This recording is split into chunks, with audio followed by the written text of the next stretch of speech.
Welcome to the Education Marketing Leader podcast with Chris Raposo. If you're looking to dive into the latest industry insights, draw inspiration from education success stories, or just want to sharpen your marketing skills, you're in the right place. Here, we bring you a diverse range of voices from experts and leaders in the field, offering you a unique blend of professional development and practical strategies. Whether you want to understand your audience better, stay updated with the latest tech trends in marketing, or expand your professional network, we've got you covered. So while you're driving on your morning commute or winding down after a busy day, let's explore the dynamic world of education marketing together. Hello, everyone, and welcome back to another episode of the Education Marketing Leader with Chris Raposo. Today, I have the pleasure of welcoming Maria Kuntz. She's the Communications Director at the University of Boulder in Colorado at the Office of Advancements. Maria, welcome to the show. Hi, Chris. Thanks for having me. Absolutely. So Maria and I connected a while ago. I listened to her on another podcast and just connected her with our mutual connection, Jan Nemerov, and she was just on his podcast, the Non-Traditional Scholar podcast. So go ahead and check that out. It's a really powerful story there.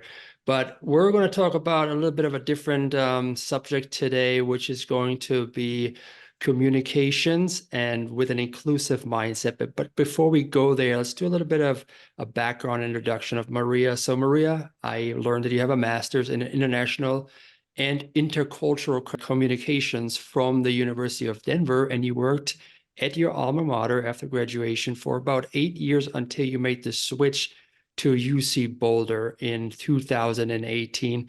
Can you tell us a little bit about your story, how you got into higher education marketing and what you love about it? I didn't really know how much I would love higher ed. And I didn't, I think like many people in higher ed Marcom, I didn't set out saying like, this is the thing I'm going to do. I found myself working at University of Denver. I started there in 2010. I had spent some time doing fundraising and development work. And I think this moment kind of was the first inkling that I was in the right spot. I called my younger brother, Dave, and I said, I'm here. It must have been one of my first days. And I said, I'm standing on this campus. It's so beautiful. And he said, this just makes so much sense to me. He said, I'm so happy for you that you're working at a university. And I think what he knew was that, I'm a lifelong learner. I'm kind of just like a learning nerd. I love to collect information, intrigued with people and stories. And, I might not be good at it, but I love to learn what other people are good at. And being in higher ed marketing communications, I get to spend a lot of time with other, academics and interesting people. And, that was, that must have been 14 years ago. So I didn't realize that I was going to be so like hook, line, and sinker attached with my heart to the impact of education and particularly philanthropy in people's lives. As I've progressed through my career and thought about like, why, like what has the impact of education been in my life? So I go back to, my mother's parents were peasants in Eastern Europe. My grandfather was one of, I think, 23 kids, and my grandmother was one of 8. They were able to leave, very Eastern Slovakia, Ukraine border after World War II. And they landed in the US and they worked in the factory areas of Detroit. And my mom and my dad were both from kind of these blue collar families, and they got an education. And then they put everything they had into making sure and telling us how important education was. And the reality is that philanthropy made a huge impact. Like my ability to go to the university I went to, and I went to Loyola University Chicago. I had an incredible scholarship. I received scholarships here and there throughout my graduate studies. And without that, I think it's just, I wouldn't have landed where I am. Like all of these doors opened. And I think there's just been this running theme in my family that like education mattered. You do that, it's going to open doors. That's the short story of it. So now I get to pay that forward, and I get to help others, have access to education and make sure that no matter what their life circumstances are, if that's what they want, it's about removing barriers and making it possible. Absolutely. And I know from your story that you like the philanthropy, but you also like the nonprofit, because I know you worked in Greece for a little while there Yeah. while doing your studies, right? So you have a heart for it. And that showcases in your communications job as well as you work on the advancement there. But there's another thing you just mentioned, that you are a lifelong learner and you want to bring that learning that you absorbed out into the community, whether it's the community in Colorado or your staff or the people that you work with. And I know that you recently had a presentation with your colleagues. It was an inclusive mindset, laying the foundation for successful, inclusive, strategic marketing communications practices. Let's focus the episode on inclusive mindset. And Yeah. can you shed a little bit of light on that, what you mean by inclusive mindset when it comes to communications? Yeah. So I have been training and doing presentations at conferences on and off for a number of years about inclusive communication and marketing practices. And frequently what comes up in the end and the feedback, people are like, well, just tell me how to do it. What are like the 5 things my team needs to do? I need like a list. And I've been sitting with that for years because it's a tough question. I don't think it's the right question to ask, even though it's what people gravitate towards. People want to do it right. And there's a lot of anxiety, I think, and stress around getting it right when it comes to being inclusive and embracing difference. So I was listening to this podcast. It was Brene Brown's podcast, and she was interviewing Paul Leonardi and Sidal Neely. And they have a book. They're talking about the digital mindset. Go listen to it. It's 2 episodes long, but there were really key factors that popped out. And I was like, that's it. It's the mindset is getting in this framework that you're not going to know it all. You're not going to be perfect, but you need to start reading. You need to build your knowledge base, and you need to be in communities that are willing to have these conversations. So, some of the key things they pointed out that I think directly relate was that you don't need to know 100% of the knowledge around inclusive communications and marketing. If you know 30%, you have enough to start entering conversations with colleagues, and they have a different 30% and someone else has a different 30%. Altogether, you build up knowledge. I think too, this inclusive mindset means that you're building your knowledge base, not just about, or you're building it about in kind of 3 key areas. So it's this personal self-awareness learning, what are my biases? What are my privileges? What's my life story? And then starting to understand how people have different identities. Yep. And then you have to pair that. Another bucket is practices, like the hard practices. What are our processes at work? What are the skills I need? If I can understand that people have different life experiences, how do I bring that into the way I write or edit or choose a story or frame a story? So that one, I think the creative work of, the writing, the designing is part of it, but then the process is this other part. So do we have processes that allow for different opinions, that where we slow down and ask questions like, well, who have we invited to the table, or who's in the conversation? So all of these together start to build what I'm calling an inclusive mindset. But let's talk about practical application here. How do you apply those principles of an inclusive mindset in your communications at UC Boulder? Yeah. So training is a big part of this. And the training is, again, it's that personal and interpersonal level knowledge, just concepts of like, what is bias? Can people get to a place where they say, I believe we all have biases. So even having enough education and training where you can build a team's understanding that that's not bad, that that's human. And so I think helping people increase their knowledge decreases, fear and insecurity around conversation. So the more we know about identity, the more we embrace recognizing and honoring difference, then the the greater confidence I think people can have going in saying, I know this, I don't know it all, but I know this and I'm willing to be wrong. But I have to build that confidence in a lot of people and make that part of a team norm.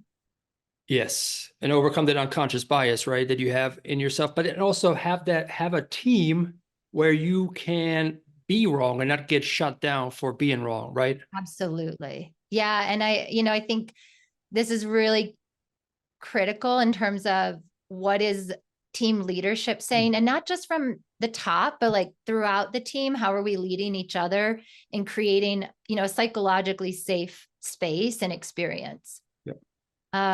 So some other ways that, we do this is looking at, we have an editorial board, and I should back up. One of the projects my team oversees is the university's magazine. And we also look at, donor and alumni communications, but the magazine's been it's a large project where we have had to invest in inclusive storytelling and process really intentionally.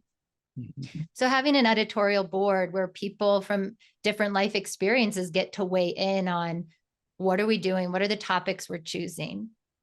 We've also been really diligent in talking about we use a lot of freelance writers, like who's writing what, who are we asking to write what, and, why, and even taking that in with our design firm to who's the photographer, who's the illustrator for this piece. What considerations should we be making given the topic so that we're trying to, it's not always about mitigating bias, but also uplifting voices that are maybe best suited or strongly suited to telling a particular story. That's right. That's right. Because, you want to make sure you have someone from the community that is talking to that particular community. Like, let's say I'm from Germany. If I want to target German students, there are certain nuances that I know about the German culture that people that come from the United States may not know, right? And it doesn't matter. It doesn't have to be German. It could be South American. You said something about the Argentinian culture, how they don't politely ask for salt. They just say, hey, give me the salt, right? And as somebody from our society, we're like, what is this? A bit rude, it's a bit forward, but this is just the way somebody communicates. So we have to know how different cultures communicate with each other. And then first of all, it helps us not offend other cultures, but also not get on their nerves, right? If somebody's overly polite and like, geez, don't beat around the bush, just get to it. That's also very important. That's why you want to bring these different aspects in. Like you said, when you have those freelance writers that come in with those different perspectives. Yeah. I think this has been a really rich area for our team to grow and just, consider the possibilities and have these conversations and make them normal conversations, not the exception. Mm-hmm. Absolutely. Absolutely. So let's talk about your team a little bit more. In what ways has prioritizing an inclusive mindset transformed the marketing approach at your institution? Yeah, prioritizing it has transformed it from the day in and day out work all the way to, I would say, the results. So, we talk about it like in philanthropic writing, we have conversations about, okay, if a donor gives money, which is a beautiful, generous gift, and it supports a student, how do we honor both of those experiences in one story? So the nuance of, and this is it's an example with an exact story, but it was from a few years ago, so it might be a little fuzzy. Generally, there was a donor who'd given money, and I think it was for a scholarship. And the way it was initially written about said something like, and the donor made this education possible. That's one way of looking at the story. And another way of looking at it is that the student had to do a lot of work. They had to show up to class. They had applied to the school. They had to be accepted. They had to do all the homework. They had to do the tests. So we have to be careful that when we're telling a story, we don't strip the agency from one person by giving the power and the hero position completely to someone who has this financial wealth power. And, how do you honor both of those? The beauty of the gift and the generosity, but acknowledging the dedication and just the resilience of any student who's going through higher ed. Like every student, it's not easy to get a degree, any degree. That's true. You got to figure out who's the hero in the story, right? And sometimes there are two. Sometimes there are two heroes. Right. So like that is a way that we've transformed, how do we talk about, how do we write these stories? Something I tend to flag is when we write like our students or our community. And I'm like, well, are they ours? Like, do the students think that they belong to us? What if they're students who are at CU Boulder? Community, that was a great mentor of mine, Dr. Tanya Ennis. She said, well, there's not one community. We were speaking specifically about Black community or Black communities. And she was like, there are many Black communities. So it's affected the nitty gritty of the writing. Yep.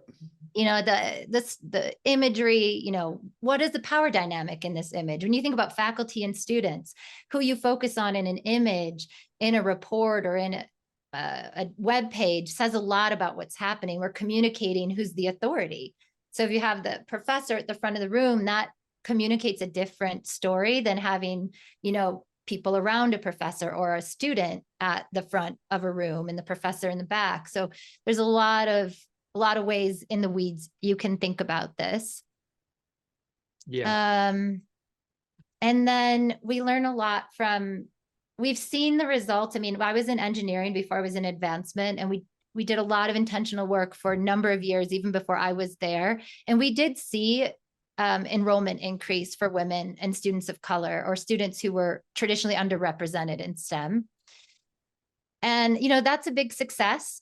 And we have to also look at retention numbers. So I think that's one of the, ongoing keys for higher education is like we can create an authentic and sometimes aspirational story about the community we are and want to be. And we really have to focus on what is that experience and how are we supporting students from all of these different backgrounds when they're on campus. The retention part is especially relevant and very important now with the drop in traditional age students coming in 2025. And it's something I learned during a recent conference I went to, NCMPR. It's a higher ed conference specifically for 2-year schools and community colleges. Okay. And there's a few people there that I asked them about the enrollment cliff, and I said, if they're worried about enrollment, I said, no, it's actually skyrocketing right now because we're in Maryland. We're just introduced free community college tuition. The issue is now that these students don't have any skin in the game, they're not going to stick around. They're not going to go to class, right? And then they're just going to drop off. So how do you navigate that, right? So that's the whole retention part there that we have to worry about going forward as well. So very important in that aspect as well. Now, there's one thing I want to talk to you about here is coming from the B2B side, the most dangerous phrase is, we're not going to do it any different because we've always done it this way. So when you're trying to, when you're trying to implement inclusivity in marketing, can you share some examples of obstacles you've faced while trying to implement it, and how have you overcome it? Like, were there people that said, I don't want to do it that way. I've been here for 20 years. We've always done it this way. Why should I change now? I don't think I've hit that overt pushback. But even with talking about editing and style and nuance, I think when you're talking to someone who is an expert in their field, and they have years of experience, to introduce a new concept, what I like to call it a lens, like diversity and inclusion, like inclusive communication, this inclusive mindset isn't something that lives in a section of the team in its own box. I call it a lens. Like, how do we apply this lens to every project, to every bit of the process? So I think it's usually, maybe people are just caught a little off guard. So initially it's not easy for someone to say like, oh, I could do it differently, or I should be doing it differently. That's where that training and mindset buildup is really important, because I think you can get from somebody on my team flagged something to my willingness to do it differently gets shorter when there's more trust and more a higher knowledge and skill. I saw this with a colleague once who was interviewing faculty members who we believed identified as female. And as part of the interview was asking folks, what's it like being a female faculty member? Mhm. And they meant well. And this was it was a challenging career conversation for me, because I was like, something just felt sticky. Like I couldn't quite put my finger on it, but I said, it just doesn't feel quite right. I don't know, like, why are we asking that question? Mhm. And, I flagged it with my upline, who said, well, you should have the conversation with your colleague, which felt really vulnerable for me to go to Mhm. them and say, hey, I think this is not sitting right with me. Can we talk about it? And it was tricky. It was hard at first, but I think we got through it on the other side. And, for folks who are like, wait, why is that weird? I said, well, we don't have a project for that content. We don't have a focused reason for asking that question. You were asking about many, many other things about their research and their success, but we didn't have somewhere to channel in, like, oh, specifically, we're going to talk about what does it mean to be a woman in STEM or a female in I see. STEM. And it's this identity-based question. There's value in it, but we have to be conscious of, we as storytellers have a certain amount of power Yep. when we're interviewing people. And so we have to also think about, why am I asking this question? And what am I going to do with that information? And is it Mhm. necessary to tell the story? Yeah. And is it the story that person wants to tell? So I've heard from women in any number of fields, I don't want to be seen as a woman in STEM. I want to be seen as a mechanical engineer, a professor of, aerospace engineering. I want that to be my primary, or what we call like a salient identity. And I don't want the female to be the thing that we're shining a light on. Right. Right. And I guess it would make it just wasn't for that segment, right? Because that segment wasn't Yeah. about that. If you had one on Women History Month spotlighting women in STEM, then it's a different angle, right? So you're going to have to Right. figure out the angle. And just because it's popping or because it's newsworthy in society doesn't mean that you have to cram it into your story. As a reporter, as a storyteller, just be sure to step away and know what the agenda is and not try to make it something different or just cram too many pieces Yeah. into one. And I think questions about identity they can be sensitive, and there are easily 20, 30 or more categories of identity. And it's easy to focus on the ones we can see with our eyes. And there are many identities that are not visible. And there are some identities that get talked about more openly and more frequently in the media. So maybe there's heightened awareness around them, but we don't know, when we're speaking to an individual, which identities matter the most to them in the context in which we're talking to them. So the context of, I'm at work, these are the identities that matter to me at work, versus I'm at home, and these are the identities that matter and have the most salience when I'm at home, versus I'm at a conference, right? That could be different, or I'm with my friends. So identity is very fluid, and we have multiple identities at the same time. And it's kind of like, I see, like, if you think about maybe it's like a sound or audio chart where these levels go up and down. It's like the levels go up and down at different rates, depending on our context or where we are and who we're talking to. So talking about that, as a leader yourself, how can leaders in marketing foster an environment that encourages an inclusive mindset? What have you done, or have you seen done? I'll go right back to that, leading by example and vulnerability. I think you've got to be, one, open and clear that it's a priority. If it's your priority as a leader, you have to be vocal about it. And you have to have a lot of humility and openness and vulnerability to set the stage that, like, I'm not perfect. I don't know everything. I will probably make mistakes. And that's okay. And it's okay for you to make mistakes, because we're going to learn. We're going to learn together, and we're going to become stronger together.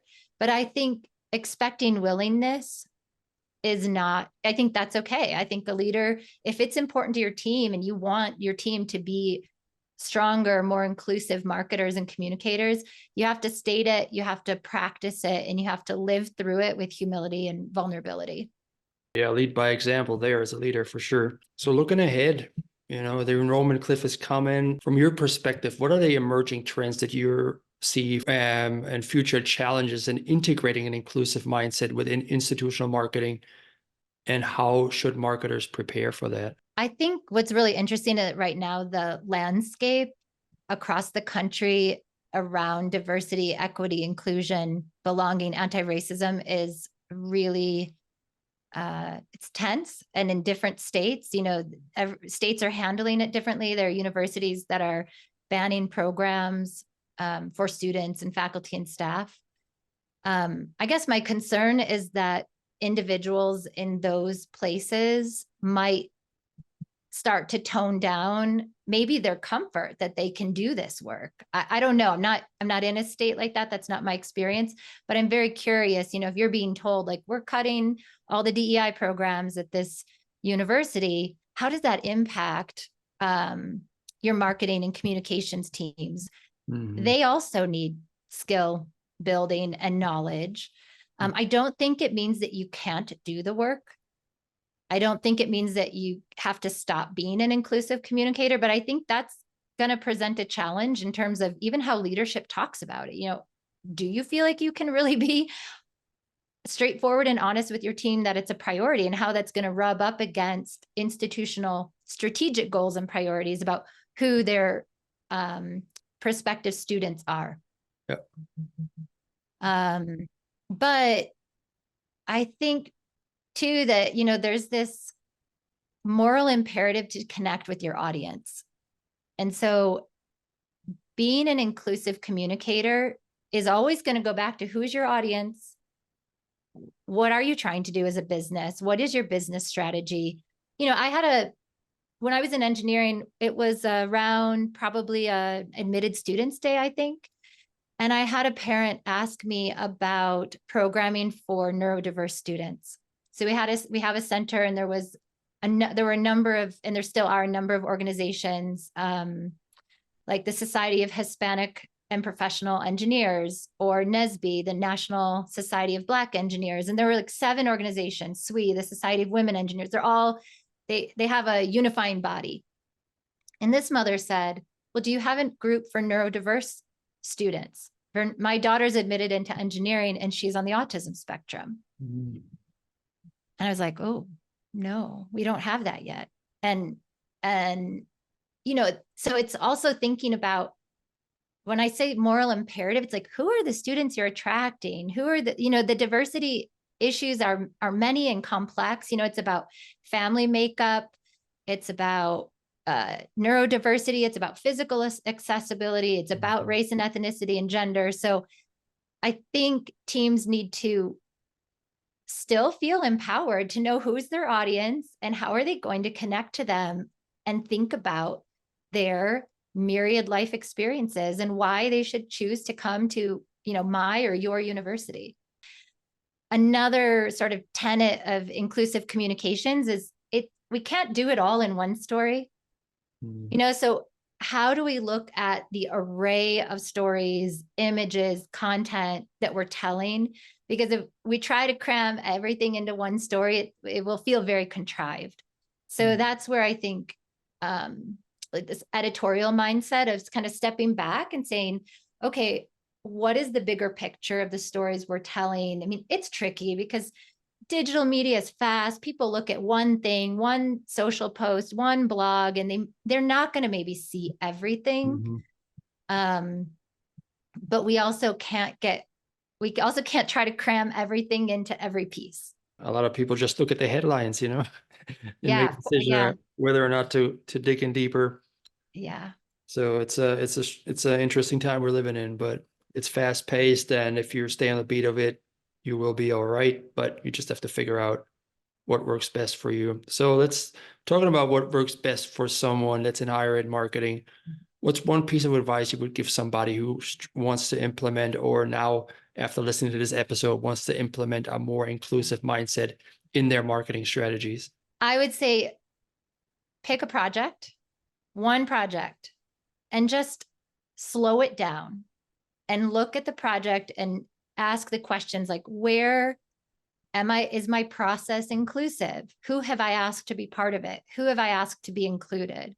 What's the story that I'm telling? Do I have the right reviewers? Is the story aligned? What are the images am I going to use? Who's going to help me decide about that? I think because every project's different, I think the first thing is just pick one, slow it down, examine it, and just get really curious. Like, where could I ask a question or think about inclusion in this? And I think the more people do that, they're going to naturally start finding opportunities. And maybe the 2.0 of that is, tell someone in the office that you want to do this and ask them to be your accountability buddy. Hey, will you do this with me and be my partner? Because, seeing your own bias is like trying to see spinach in your teeth. Like, you can't see it yourself. You need someone else to help you sort of problematize or look at it or point out something. So I think if you have at least one other person to get started with and just, slowly grow, it's going to exponentially take off. Yes, and you gotta make sure you find the right person to tell you that, and have discernment on who means to help you or who's trying to tear you down. And then there's also going to be a lot of, if you have colleagues, for example, they don't want to offend you, and if they give you critical feedback, they may think that they're going to offend you. So I think setting it out at the beginning and saying, hey, I'm asking you because I want your honest feedback on this. So please tear it down, because I know I'm not perfect. That's it. Start there. Set that table. And if we get better and better at making that a normal starting point, man, I think the growth is limitless. Absolutely. Well, I really appreciate your time today, Maria. How can people get in touch with you if they want to connect with you? Yeah, I'm on LinkedIn. I think that's the best place for folks to find me, and I'd love to hear from them. Awesome. I'll tag you in the recap so people can find you easily. So Maria, thank you so much for your time today and for this great conversation. Chris, thank you for inviting me. It's been my real pleasure. Hey, thanks so much for tuning into the show today. If you enjoyed it, don't keep it to yourself. Share with your friends in your network. And if you have a moment, I would really appreciate a review of the podcast. That'll help other people find the show as well. Tune in every Thursday morning at 8 a.m. when I release another episode. Take care now. Have a good one, friends.